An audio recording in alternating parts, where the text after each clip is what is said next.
West Ham want Kobbie Mainoo on loan, Nuno's throwing riddles around again in his press conference, and rumours say Jarrod Bowen's been calling out players and causing beef in the dressing room. Freddie Potts is turning heads, Niklas Füllkrug might already be packing for Germany, and Simon Jordan's out here speaking nonsense again. Add in Football Insider's fantasy novel about Max Kilman and a few surprise academy updates, and it's fair to say the West Ham circus is back in full swing. Let's get into it, shall we?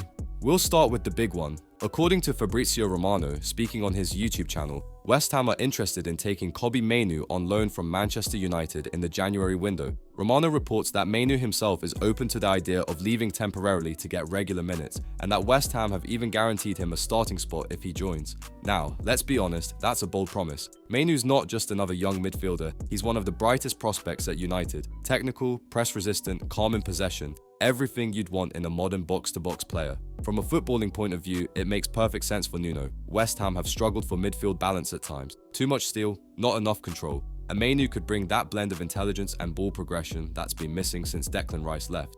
But here's the reality. While it'd be an incredible move for us, it's hard to picture it happening. Deals like this need proper conviction at board level, the kind of negotiation that takes weeks of groundwork. And this West Ham board doesn't exactly have a glowing reputation when it comes to pulling off ambitious loans from the Big Six. So for now, we'll call it what it is. Genuine interest, credible source, but a long shot. Still, the fact that names like Mainoo are even being linked tells you something. West Ham are at least trying to raise the level of ambition heading into January. From speculation to what we know for sure, Nuno's press conference before Burnley gave us a clearer picture of the current squad. He confirmed that Konstantinos Mavropanos is improving and is expected to return after the international break, while a few others picked up issues in the Newcastle game. He didn't name any of them, saying only that the medical team would assess players right up until the day before the match. When asked if he'd stick with the same starting 11, he said, "Selection is still a process." Classic Nuno, keeps it vague, keeps everyone guessing, and quietly reminds the squad that no one's place is guaranteed. It's the kind of subtle man management he's known for: reward form, protect competition, and never let complacency creep in. And that's where the academy news starts to come into play.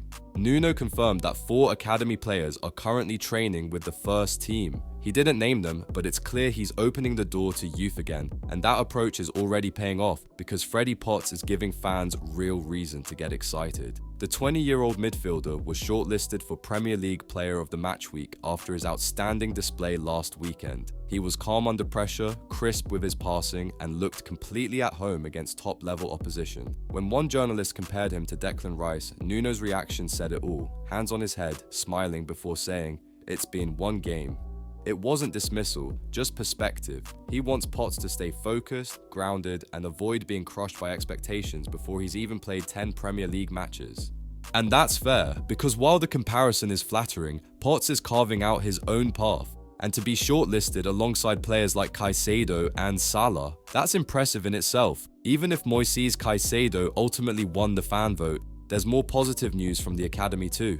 West Ham confirmed that under-21 captain Aridus Golambekis has signed a new deal running until 2029. He's a leader in that age group, composed on the ball, and the fact the club's locking him in long-term shows there's finally some joined-up thinking happening beneath the surface.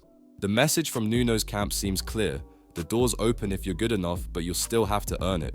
Now onto a player who might be heading in the opposite direction. According to Patrick Berger of Sky Sports Germany, striker Niklas Füllkrug has already decided he wants to leave West Ham in January, with a move back to the Bundesliga reportedly on the cards. The story suggests he's unhappy with his lack of consistent minutes and form under Nuno and wants a fresh start back home. It's worth saying this hasn't been picked up by English outlets yet, so we're treating it as a developing line rather than confirmed news. Still, it wouldn't be out of character for a seasoned player who's used to being the main man. His adaptation to the Premier League's pace has been hit and miss. Either way, that's one to keep tabs on, because losing him mid-season without a replacement would leave us thin up top, again. On the defensive side, Italian outlet Gazzetta dello Sport report that Inter Milan's Jan Bisek is keen on a move to England, and West Ham are one of the clubs monitoring his situation closely. The 24-year-old German defender ticks the boxes for a Nuno-style player: physical, confident on the ball, and comfortable stepping out from the back. Gazzetta also claimed that Nuno will be backed with funds in January, which aligns with what we've heard elsewhere.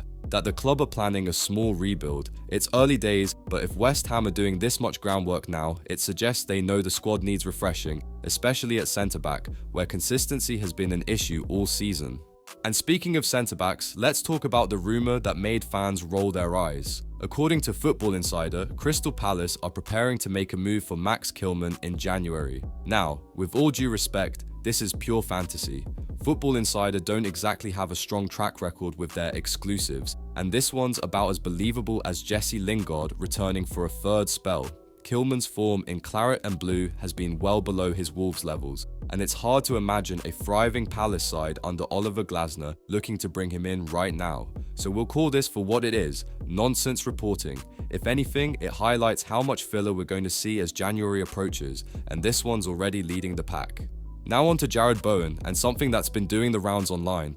Unverified fan chatter suggests Bowen's been calling out teammates behind the scenes after the recent dip in form, basically demanding higher standards. No journalist has confirmed it, so we'll stress this again, it's unverified. But if it is true, it's a good sign. That's what you want from your captain. Some fans have questioned whether Bowen's vocal enough as a leader. If he's pulling people up and holding the dressing room accountable, that's exactly the type of mentality we've needed for years. It might be a rumour, but it's one fans would happily see turn out to be true.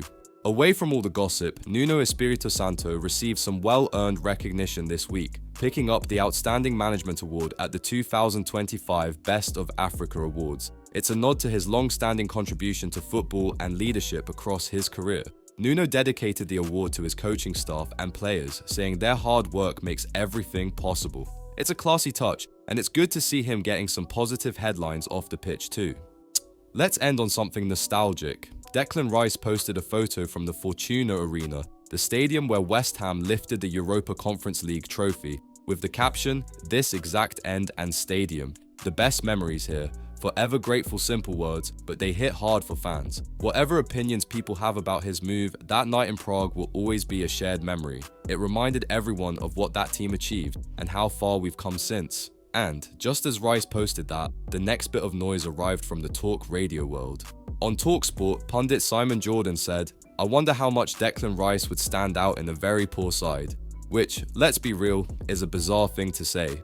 Rice did stand out for years in West Ham teams that were sometimes great, sometimes chaotic, and occasionally downright poor. Fans were calling him different gravy long before the pundits caught on. He carried us through tough spells, bossed games, and led us to that unforgettable night in Prague. So yeah, if Simon Jordan's wondering whether Rice would stand out in a poor team, he might want to rewatch about 3 years worth of West Ham highlights. And that's your full West Ham update, right here on Hammer Bites. From the Mainoo links to Nuno's injury riddles, Freddie Potts' rise, and the madness of Simon Jordan, it's been another wild week in East London. Drop your thoughts in the comments. Would you actually want Mainoo on loan, and do you think Nuno will get the backing he's been promised? Make sure to like this video and subscribe to Hammer Bites for daily West Ham updates, transfer stories, and everything happening around the club. We'll see you after Burnley.